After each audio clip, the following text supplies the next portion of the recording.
Doctor ortho Ayurvedic oil and capsule. अब दर्द भी घुटने टेकेगा। उत्तराखंड में धामी कैबिनेट की बैठक में बड़े फैसले। बैठक में 6 अहम प्रस्तावों को मंजूरी। कैबिनेट के फैसले से लंबे समय बाद कर्मचारियों को 2 बड़ी राहत। इलाज होगा सरल, बोनस भी मिलेगा। विधानसभा भवन बना उत्तराखंड की संस्कृति का जीवंत प्रतीक। विधानसभा अध्यक्ष ऋतु खंडूरी भूषण की पहल पर विधानसभा भवन में लगा लोक सांस्कृतिक विषयों पर आधारित पेंटिंग्स। रुद्रपुर का इंदिरा चौक अब कहलाएगा त्रिशूल चौक। चौक पर स्थापित किया जाएगा भव्य त्रिशूल। 14 फरवरी को मुख्यमंत्री करेंगे लोकार्पण। सरस मेले का उद्घाटन भी करेंगे सीएम धामी। रुड़की गंग नहर में डूबा आईआईटी का छात्र। पैर फिसलने से गंग नहर में डूबते हुए आईआईटी छात्र का वीडियो वायरल।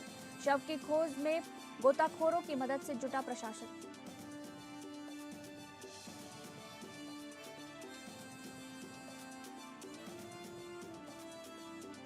नमस्कार, आप सभी का स्वागत है उत्तराखंड बुलेटिन में और मैं हूं आपके साथ अंकिता सिंह।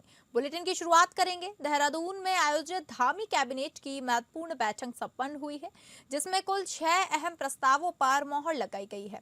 बैठक के बाद मुख्यमंत्री सचिव शैलेश बगोली ने प्रेस कॉन्फ्रेंसिंग कर निर्णयों की विस्तृत जानकारी दी। धामी कैबिनेट ने ईएसआई से जुड़े और कारखानों में काम करने वाले कर्मचारियों को बड़ी राहत दी है। एक और जहां उनके इलाज के लिए अब चिकित्सकों की कमी नहीं होगी, तो वहीं उन्हें अब पूरा बोनस भी मिल सकेगा। सरकार ने श्रम विभाग के तहत पेमेंट ऑफ बोनस एक्ट 1965 को पुनः लागू करने का निर्णय लिया है। कोविड काल में इनमें संशोधन किया गया था, लेकिन अब 1965 कर्मचारियों को फिर से बोनस देने का रास्ता साफ हो गया है। स्वास्थ्य सेवाओं को सुदृढ़ करने के लिए ईएसआई डॉक्टरों की नियुक्ति संबंधी 2006 की नियमावली में संशोधन किया गया है। इसके तहत 94 पद सृजित किए जाएंगे, जिनमें ग्रेड ए के 11, सीनियर मेडिकल ऑफिसर के 6 और असिस्टेंट डायरेक्टर का 1 पद शामिल है। इन पदों पर चयन मेडिकल सिलेक्शन बोर्ड के माध्यम से होगा। वहीं गृह विभाग में narcotics, drug and psychotropic substances act 1985 में के तहत डीएसपी समेत 22 नए पदों के सृजन को स्वीकृति दी गई है। वहीं उत्तराखंड कारागार नियमावली 2024 में संशोधन करते हुए बार बार अपराध करने वालों को केंद्र सरकार के एक्ट के अनुरूप हैबिचुअल ऑफेंडर घोषित करने का प्रावधान किया गया है। दैनिक श्रमिकों के हित में भी बड़ा फैसला लिया गया है। कुल 893 पदों में से 304 श्रमिकों को न्यूनतम वेतन मिल रहा है, जबकि 589 को इसका लाभ नहीं मिल पा रहा था। अब सभी पात्र श्रमिकों को न्यूनतम 18,000 रुपए वेतन देने का निर्णय लिया गया है। इसके अलावा कृषि विभाग के अंतर्गत प्रधानमंत्री सूक्ष्म खाद योजना के साथ राज्य सरकार की मुख्यमंत्री खाद योजना को भी जोड़ा जाएगा, जिसके तहत 25% तक सब्सिडी का लाभ दिया जाएगा। इन फैसलों को सरकार ने प्रदेश के प्रशासनिक ढांचे को मजबूत करने और कर्मचारियों के हित में बड़ा कदम बताया है। उत्तराखंड अमेंडमेंट बिल 2020 को वापस लिए जाने के लिए जो प्रक्रिया था वो पूर्ण कर दिया गया है। मैं बताऊं, ये लेजिस्लेटिव फॉर्मेलिटी है to take back the proposed payment of the bonus act. हमारा बोनस एक्ट 1965 का भारत सरकार का बोनस एक्ट होता है। जब कोविड के टाइम पे कैबिनेट द्वारा ये संशोधन प्रस्ताव किया गया है कि जब एम्प्लॉयर को सरप्लस होता है तभी बोनस दे होगा, बट बोनस एक्ट के मुताबिक अगर सरप्लस हो या सरप्लस ना भी हो, बोनस देना ही देना है। ये 1965 का बोनस एक्ट कहता है। आम चुनाव नजदीक आते आते बीजेपी के भीतर नेताओं की आपसी खींचतान भी खुलकर सामने आने लगी है। पहले मंत्री गणेश जोशी ने पुरोला के पूर्व विधायक को अपना प्रतिनिधि नियुक्त किया। वहीं अब एक बार फिर से पूर्व विधायक पुरोला मालचंद पर विधायक दुर्गेश्वर लाल ने कटाक्ष किया है। दुर्गेश्वर लाल ने कहा कि मालचंद के कर्म उनको रुला रहे हैं और जनता काम देखती है। पूर्व विधायक मालचंद का हाल ही में एक वीडियो वायरल हुआ है, जिसमें उन्होंने आरोप लगाया है कि उनको प्रताड़ित किया जा रहा है।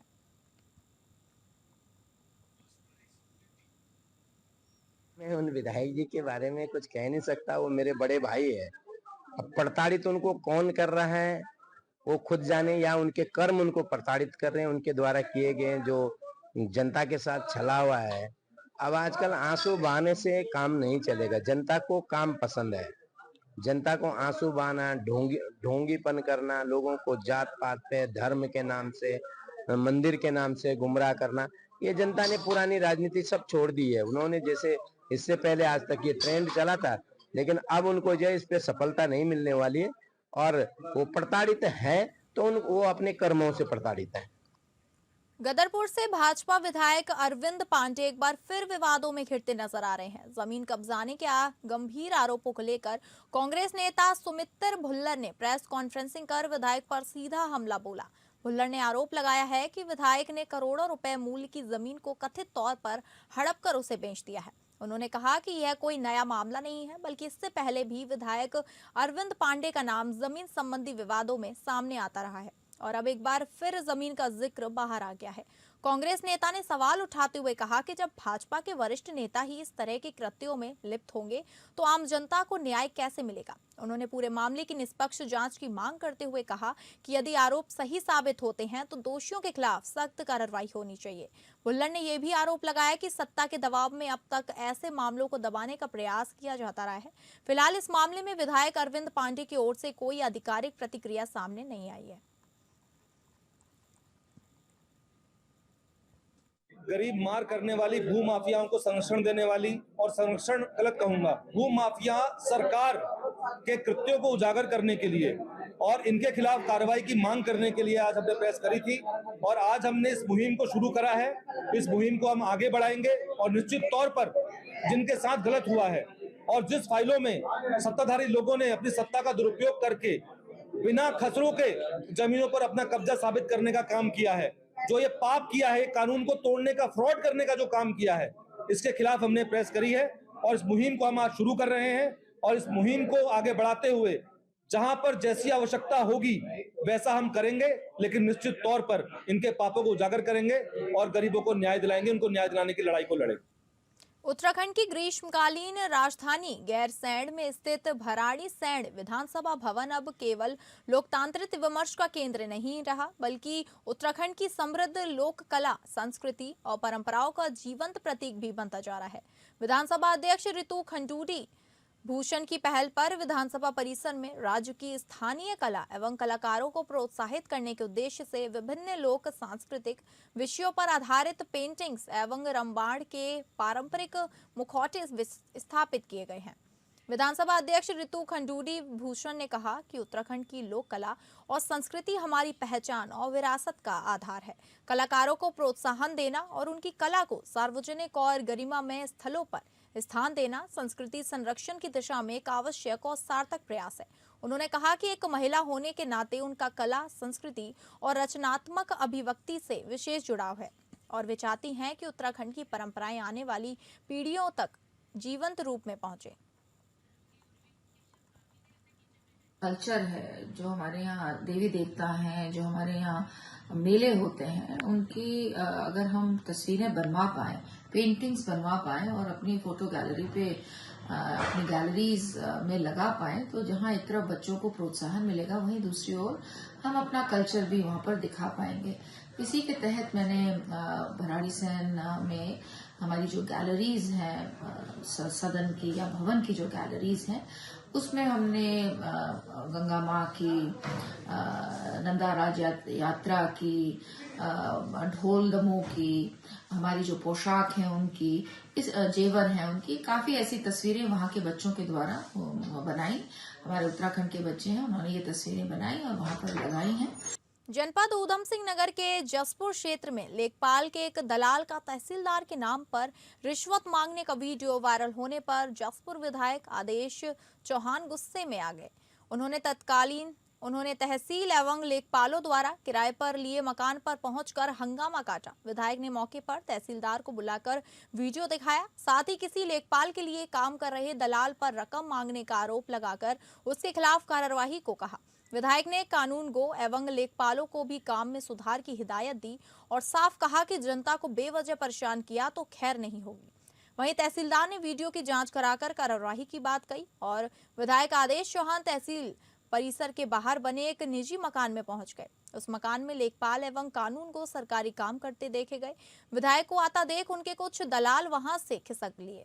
विधायक ने कानून को लेखपालों को वीडियो दिखाकर तहसीलदार के नाम पर रकम मांगने वालों के बारे में पूछा तो वह कुछ नहीं बता सके। तब विधायक ने तहसीलदार दलीप सिंह को मौके पर बुला लिया। विधायक ने वीडियो दिखाई, साथ ही एक निजी घर में सरकारी रिकॉर्ड रखने, इधर उधर रखे रिकॉर्ड, शराब की खाली बोतलें रखने पर हंगामा काटा।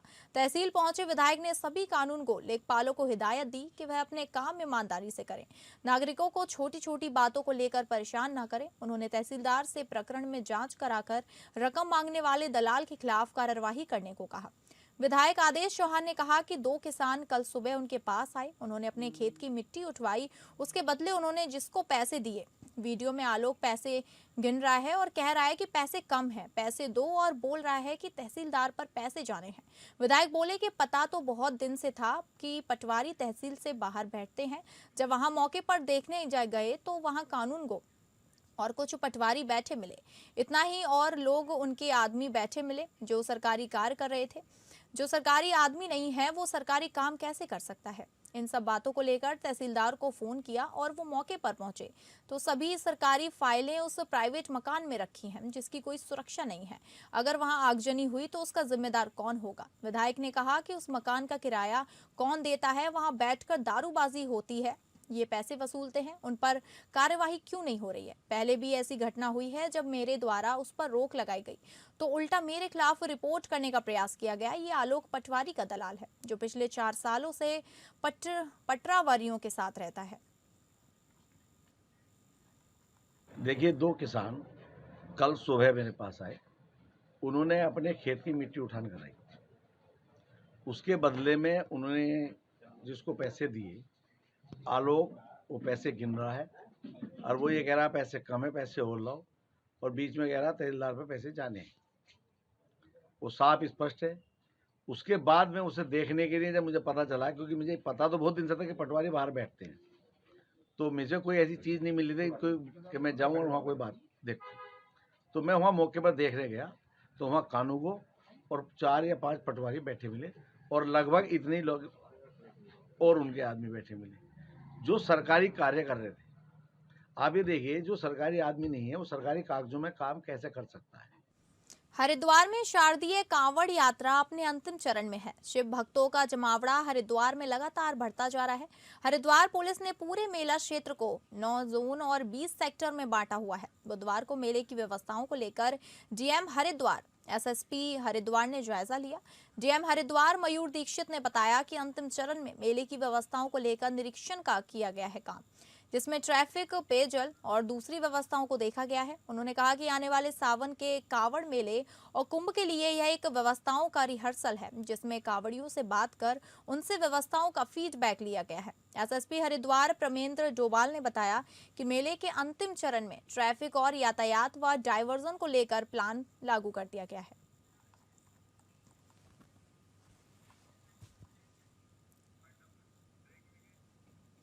जहां हल्द्वानी के गल्ला मंडी में देर रात युवक व युवती की निर्मम हत्या कर दी गई। दोनों के सिर व मुंह को पत्थर से बुरी तरह कुचल दिया गया। 31 वर्षीय निवासी अल्मोड़ा लोहर माल रोड तल्ला खोलटा शुभम तमटा व युवती 19 वर्षीय लक्ष्मी निवासी तल्ली पोखरी नैनीताल बताई जा रही है। हल्द्वानी वर्षों बाद डबल मर्डर से दहल गया है।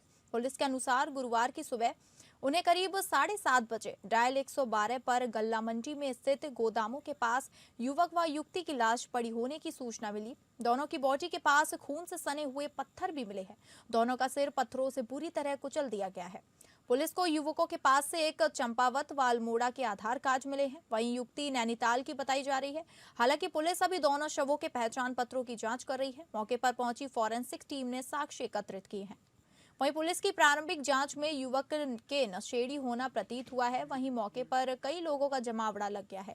एसपी सिटी मनोज कत्यान ने बताया कि दोनों युवक युवती की हत्या की वजह ढूंढी जा रही है। उनके पास से मिले प्रमाण पत्रों से उनकी पहचान भी जारी है। इसके बाद मौके पर एसएसपी मंजुनाथ टीसी ने घटनास्थल का निरीक्षण किया, जिस पर उन्होंने बताया कि हत्या करने वालों को पकड़ने के लिए टीमें लगा दी गई हैं। मृतक युवक युवती के बारे में पता लगाया जा रहा है कि वह हल्द्वानी में क्या कर रहे थे, कब से यहां रह रहे थे, दोनों की हिस्ट्री क्या है, इसके परिवार वालों से पूछताछ कर जांच की जा रही है।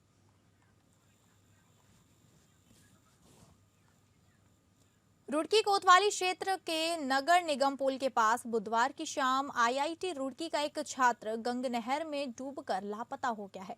वाराणसी निवासी आशीष शुक्ला नाम का यह छात्र अपने दोस्तों के साथ गंग नहर के पास घूमने आया था, जहां पर अचानक ही उसका पैर फिसल गया और वह गंग नहर में डूब गया।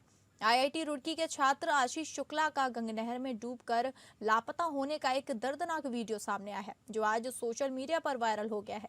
घटना के बाद पुलिस और जल पुलिस के द्वारा गंग नहर में सर्चिंग अभियान चलाकर आशीष शुक्ला की तलाश की जा रही है। बता दें आपको कि वाराणसी निवासी आशीष शुक्ला आईआईटी रुड़की में एमबीए की पढ़ाई कर रहा था। बुधवार की शाम आशीष शुक्ला अपने दोस्तों के साथ नगर निगम के पुल के पास गंग नहर किनारे घूमने आया था। गंग नहर किनारे बैठे हुए अचानक ही उसका पैर फिसल गया, जिस कारण आशीष शुक्ला अचानक ही गंग नहर में डूबने लगा। आशीष शुक्ला को गंग नहर में डूबता देख उसके दोस्तों ने काफी शोर मचाया और आसपास के लोगों के साथ मिलकर आशीष शुक्ला को बचाने का प्रयास किया, लेकिन आशीष शुक्ला गंग नहर में डूबकर लापता हो गया। गंग नहर किनारे घूमने आए अन्य लोगों में से किसी ने आशीष शुक्ला का गंग नहर में डूबकर लापता होने का एक वीडियो बना लिया, जो आज सोशल मीडिया पर वायरल हो गया है। इस दर्दनाक वीडियो में आशीष शुक्ला गंग नहर में डूबता हुआ साफ दिखाई दे रहा है। आशीष शुक्ला के साथ ही कुछ कपड़े डालकर आशीष शुक्ला को बचाने का प्रयास करते हुए वीडियो में नजर आ रहे हैं, लेकिन आशीष गंग नहर की तेज लहरों में बहकर लापता होता हुआ दिखाई दे रहा है। वहीं सूचना मिलते ही पुलिस और जल पुलिस मौके पर पहुंच गई, लेकिन आशीष का कुछ भी पता नहीं चल पाया। पुलिस के द्वारा अब आशीष की तलाश में गंग नहर में सर्चिंग अभियान चलाया जा रहा है। हमारी तरफ आ रहा था, लास्ट स्टेप पे था, उसका पैर फिसला और वो गिर गया। अच्छा, एक महिला आरोप लगा रही है कि आप लोगों के बीच कुछ हाथापाई हुई। बहुत अच्छे दोस्त हैं, हम हमेशा साथ में रहते हैं, बहुत अच्छे दोस्त हैं, हमारा बहुत प्यारा दोस्त है। क्या नाम था लड़के का? आशीष शुक्ला। कहाँ से था ये लड़का?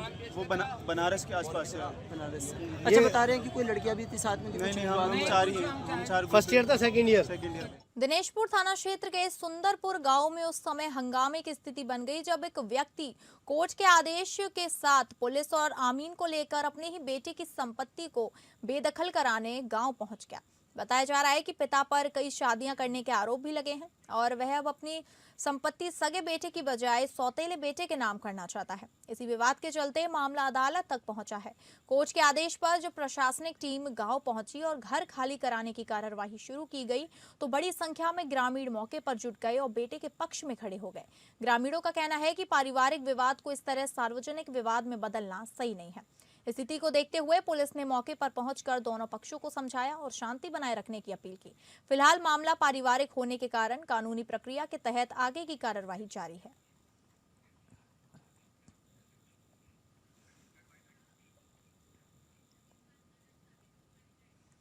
देहरादून पुलिस ने हत्याकांड के शूटर और सहयोगी को विभिन्न जगह पर मुठभेड़ में गिरफ्तार किया है। फायरिंग में 2 बदमाशों को गोली लगी, जिससे वो घायल हो गए। हत्याकांड के बाद जनपद देहरादून में सभी थाना क्षेत्र में एसएसपी देहरादून के निर्देश पर बदमाशों की धरपकड़ हेतु शहर से देहात तक लगातार नाकेबंदी और सघन चेकिंग कर अभियान चलाया जा रहा है। तड़के सुबह पुलिस को बड़ी सफलता मिली। 2 बदमाशों को अलग अलग थाना क्षेत्र में चेकिंग के दौरान पुलिस मुठभेड़ में गिरफ्तार किया गया। नाकेबंदी और सघन चेकिंग के दौरान रायपुर थाना क्षेत्र में लाडपुर के जंगल में बदमाश द्वारा पुलिस पर फायरिंग की गई, जिसके बाद पुलिस की जवाबी फायरिंग में बदमाश के पैर में गोली लगी। बदमाश को गिरफ्तार कर उपचार हेतु तत्काल कॉर्पोरेशन चिकित्सालय ले जाया गया। बदमाशों में से 2 देसी तमंचे और एक स्कूटी बरामद की गई। पूछताछ में बदमाशों ने तिब्बती मार्केट के सामने हुए हत्याकांड को अंजाम देने की बात कबूली है।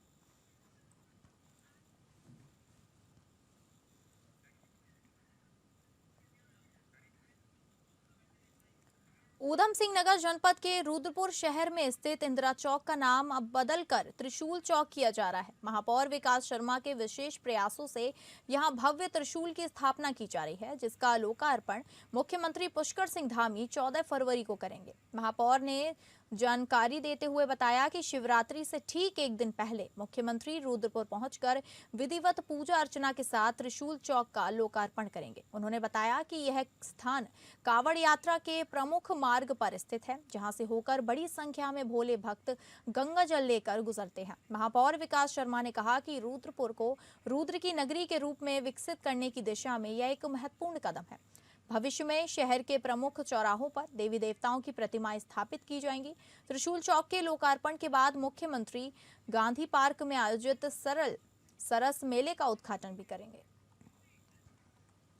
देवभूमि है ये, और ये देवभूमि का प्रवेश द्वार है। डिग्री कॉलेज से जहाँ तक नगर निगम की सीमा है हल्द्वानी रोड पर, हम इसको शिव कॉरिडोर के रूप में स्थापित करेंगे और इसमें कहीं पे हिमालय नजर आएगा, कहीं माँ पार्वती नजर आएंगी, कहीं नंदी नजर आएंगे, कहीं कार्तिक भगवान नजर आएंगे, कहीं महादेव की गदा, हनुमान जी की गदा और कहीं महादेव का डमरू नजर आएंगे। तो इसको हम कोशिश कर रहे हैं। ये मेरा सौभाग्य है, मेरे परिवार के, मेरे पूर्वजों के कोई पुण्य कर्म होंगे कि शिव का कार्य करने का मुझे अवसर मिला है। महाशिवरात्रि के मौके पर श्री केदारनाथ धाम के कपाट खुलने की तिथि की घोषणा की जाएगी, जिसकी तैयारी में रुद्रप्रयाग जिला प्रशासन भी लगा हुआ है। डीएम रुद्रप्रयाग प्रतीक जैन का कहना है कि तैयारियां पहले से ही चल रही हैं, लेकिन कपाट खुलने की आधिकारिक तारीख का ऐलान होने के साथ ही इसमें तेजी आएगी। वहीं यात्रा से जुड़े सभी स्टेक होल्डर्स के साथ लगातार बैठकों का दौर जारी है, जिनमें एक ऐन मौके पर किसी भी तरह की अव्यवस्था न फैले। जनपद में मैं देख रहा हूँ सभी लोगों में और सभी जो केदारनाथ जी यात्रा से जुड़े सभी स्टेक होल्डर्स हैं, उनमें यात्रा को लेके बहुत उत्साह है और सब आगामी महाशिवरात्रि के दिन भी हम सब जानते हैं कि केदारनाथ जी टेम्पल ओपनिंग की ऑफिशियल डेट डिक्लेयर होने वाली है। तो प्रशासन भी इसके लिए बहुत सक्रिय है, बहुत उत्साहपूर्ण है, सभी अधिकारीगण भी, कि एक बार जब ऑफिशियल डेट डिक्लेयर हो जाएगी तो आगामी यात्रा की प्लानिंग और थोड़ा अच्छे तरीके से करने में हम सब लोगों को भी और अच्छा लगेगा। तो फिलहाल उत्तराखंड बुलेटिन में बस इतना ही। नमस्कार।